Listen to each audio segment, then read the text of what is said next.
Hello বন্ধুরা, WBCS and PSC coaching চ্যানেলে তোমাদের সকলকে ওয়েলকাম জানাচ্ছি। আজকে আমি তোমাদের জন্য আপকামিং যে ফুড এসআই পরীক্ষাটা আসছে সেই পরীক্ষা জেনারেল স্টাডিজ সিরিজ নম্বর 11টা নিয়ে এসেছি এবং এই কোশ্চেনগুলো তোমাদের আপকামিং যে PSC মিসলেনিয়াস, PSC ক্লার্কশিপ এবং যে কোনো পরীক্ষাতেই খুবই কাজে আসবে।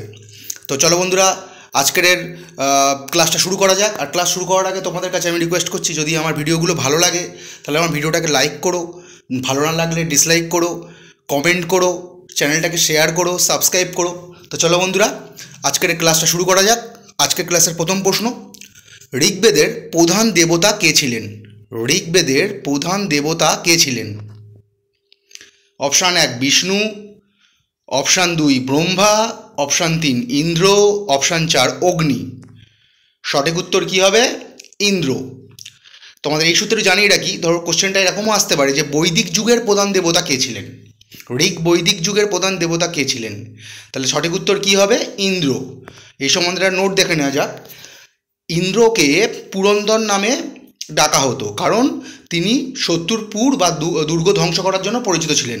তাহলে যদি বলে যে কোন দেবতা, বৈদিক যুগের কোন দেবতা পুরন্দর নামে পরিচিত ছিল, তখন সঠিক উত্তর হবে দেবতা ইন্দ্র, তিনি পুরন্দর নামে পরিচিত ছিল। পরের প্রশ্ন, নিচের কোনটি তরল ধাতু? অপশানগুলো দেখে নেওয়া যাক। Option 1 radium, option 2 palladium, option 3 gallium, option 4 germanium. সঠিক উত্তর গ্যালিয়াম, রাসায়নিক সংকেত Ga। চলো বন্ধুরা, পরের প্রশ্ন, ফাইহেন কার রাজত্বকালে ভারতবর্ষে আসেন? অপশানগুলো দেখে নেওয়া যাক। চন্দ্রগুপ্ত মৌর্য, অপশান 2 হর্ষবর্ধন, অপশান 3 দ্বিতীয় চন্দ্রগুপ্ত, অপশান 4 কনিষ্ক। সঠিক উত্তর দ্বিতীয় চন্দ্রগুপ্ত। ফাইহেন তাহলে কার রাজত্বকালে ভারতবর্ষে এসেছিলেন? দ্বিতীয় চন্দ্রগুপ্ত।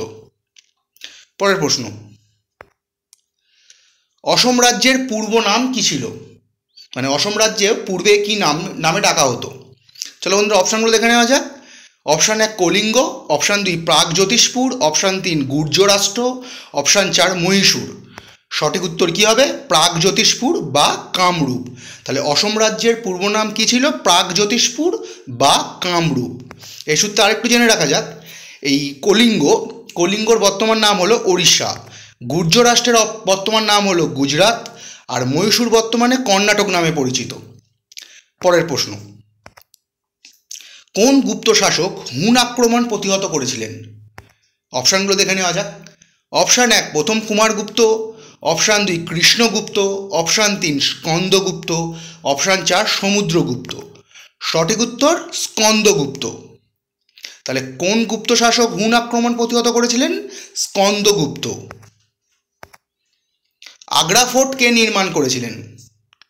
আগ্রা ফোর্ট কে নির্মাণ করেছিলেন? অপশানগুলো দেখে নেওয়া যাক। অপশান 1 ইলতুৎমিশ, অপশান 2 আকবর, অপশান 3 শাহজাহান, অপশান 4 হুমায়ুন। সঠিক উত্তর কি? আকবর। আগ্রা ফোর্ট তাহলে কে নির্মাণ করেছিলেন? আকবর। ক্যাপ্টেন হকিন্স কোন রাজার দরবারে এসেছিলেন? ক্যাপ্টেন হকিন্স কোন রাজার দরবারে এসেছিলেন? অপশানগুলো দেখে নেওয়া যাক। Option 1 Shahjahan, option 2 Jahangir, option 3 আকবর, অপশান 4 ঔরঙ্গজেব। সঠিক উত্তর জাহাঙ্গীর। এ সম্বন্ধে একটা নোট দেখে নেওয়া যাক। এই সম্রাট জাহাঙ্গীর ক্যাপ্টেন হকিন্সকে ইংলিশ খান উপাধি দিয়েছিলেন। তা যদি বলে যে ক্যাপ্টেন হকিন্সের উপাধি কী, তখন হবে জাহাঙ্গীর কী উপাধি দিয়েছিলেন ক্যাপ্টেন হকিন্সকে, তখন হবে ইংলিশ খান। আর এখানে আমার একটা মিস হয়েছে, ক্যাপ্টেন হকিন্স কিন্তু ব্রিটিশ রাজদূত ছিলেন। আসতে পারে যে ক্যাপ্টেন হকিন্স কোন দেশের অধিবাসী ছিলেন, তখন হবে ইংল্যান্ড। ঠিক আছে, ক্যাপ্টেন হকিন্স ইংল্যান্ড দেশের অধিবাসী ছিলেন। চলো বন্ধুরা, পরের প্রশ্ন, বিখ্যাত ভারত মাতা চিত্রটি কে অঙ্কন করেছিলেন? Option 1 Nandalal Basu, option 2 Jamini Roy, option 3 Gaganendranath ঠাকুর, অপশান 4 অবনীন্দ্রনাথ ঠাকুর। সঠিক উত্তর অবনীন্দ্রনাথ ঠাকুর। পরের প্রশ্ন, 3 বিঘা করিডর কোন দুটি দেশকে যোগ করেছে? অপশানগুলো দেখে নেওয়া যাক। Option 1 Bharat Bangladesh, option 2 Bharat Nepal, option 3 Bharat Pakistan, option 4 Bharat Bhutan. সঠিক উত্তর ভারত ও বাংলাদেশ। পরের প্রশ্ন, পৃথিবীর যমজ গ্রহ কোনটি? অপশান 1 বৃহস্পতি, অপশান 2 শুক্র, অপশান 3 বুধ, অপশান 4 মঙ্গল। সঠিক উত্তর শুক্র। পরের প্রশ্ন, ভারতের কোন রাজ্যে চায়ের উৎপাদন সর্বাধিক? অপশানগুলো দেখে নেওয়া যাক। Option 1 Assam, option 2 Paschimbanga, option 3 Karnataka, option 4 Uttarakhand. সঠিক উত্তর আসাম। তাহলে ভারতবর্ষের কোন রাজ্যে চায়ের উৎপাদন সর্বাধিক? আসাম। পরের প্রশ্ন, ভারতের কোন রাজ্যে কাংড়া টি পাওয়া যায়? অপশানগুলো দেখে নেওয়া যাক। Option 1 Assam, option 2 Uttarakhand, option 3 Himachal Pradesh, option 4 Paschimbanga. সঠিক উত্তর হিমাচল প্রদেশ। তাহলে কোন রাজ্যে কাংড়া টি পাওয়া যায়? হিমাচল প্রদেশ। পরের প্রশ্ন, ভারতের কোন পণ্য প্রথম জিআই ট্যাগ অর্জন করেন? অপশানগুলো দেখে নেওয়া যাক। অপশান 1 দার্জিলিং চা, অপশান 2 বেনারসি পান, অপশান 3 কাংড়া চা, অপশান 4 কাশ্মীরি জাফরান। সঠিক উত্তর দার্জিলিং চা। আর এইটা কত সালে প্রথম দার্জিলিং চা জিআই ট্যাগ অর্জন করেছিল? 2004 সালে। তাহলে ভারতের কোন পণ্য যদি পরীক্ষায় আসে প্রথম জিআই ট্যাগ অর্জন করেছিল এবং কত সালে হবে? দার্জিলিং চা 2004 সালে ভারতের প্রথম পণ্য হিসাবে জিআই ট্যাগ অর্জন করেছিল। এ সম্বন্ধে আরেকটু দেখে নেওয়া যাক। বেনারসি পান কত সালে জিআই ট্যাগ অর্জন করে? 2022 সালে। কাংড়া চা কত সালে জিআই ট্যাগ অর্জন করে? 2005 সালে। আর কাশ্মীরি জাফরান 2020 সালে জিআই ট্যাগ অর্জন করেছিল। পরের প্রশ্ন, বিশ্বের গভীরতম হ্রদ কোনটি? অপশান 1 বৈকাল হ্রদ, অপশান 2 সুপিরিয়র হ্রদ, অপশান 3 চিল্কা হ্রদ, অপশান 4 টিটিকাকা হ্রদ। সঠিক উত্তর বৈকাল হ্রদ। এটা কোথায় অবস্থিত? রাশিয়া। আর তোমাদের এই সূত্রে আমি একটু জানিয়ে রাখি যে ধরো তোমাদের এরকম আসতে পারে কোশ্চেন যে বিশ্বের গভীরতম হ্রদ কোনটি? তো বৈকাল হ্রদ। এবার আসতে পারে যে বিশ্বের গভীরতম হ্রদ বৈকাল কোন দেশে অবস্থিত? তো সেখানে দেখবে অনেক অপশান থাকবে, কানাডা, আমেরিকা। হ্যাঁ, তখন দেখলে অপশানে রাশিয়া নাও থাকে, সাইবেরিয়া থাকতে পারে, তখন কিন্তু সঠিক উত্তর সাইবেরিয়া হবে। বিশ্বের গভীরতম হ্রদ বৈকাল কোন দেশে অবস্থিত? অপশানে দেখছো কানাডা, ইউএসএ, সাইবেরিয়া এবং যথারীতি আরও কোনো একটা অপশান আছে। তো রাশিয়া তুমি খুঁজে পাচ্ছ না, তখন কিন্তু সঠিক উত্তর সাইবেরিয়া যদি দেখো তখন কিন্তু সঠিক উত্তর সাইবেরিয়া হবে। তো চলো বন্ধুরা পরের প্রশ্ন,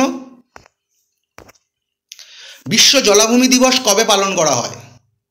অপশানগুলো দেখে নেওয়া যাক।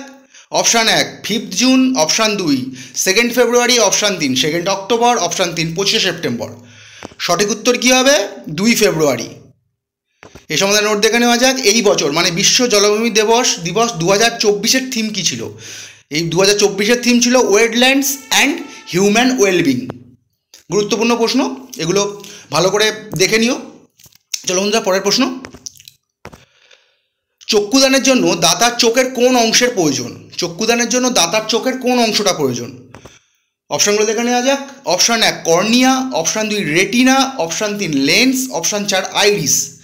সঠিক উত্তর কী হবে? কর্নিয়া। চক্ষুদানের জন্য দাতার চোখের কোন অংশের প্রয়োজন? তাহলে কর্নিয়া। পরের প্রশ্ন, জীববিদ্যার জনক কাকে বলা হয়? অপশানগুলো দেখে নেওয়া যাক। Option 1 Aristotle, option 2 Mendel, option 3 Lamarck, option 4 Darwin.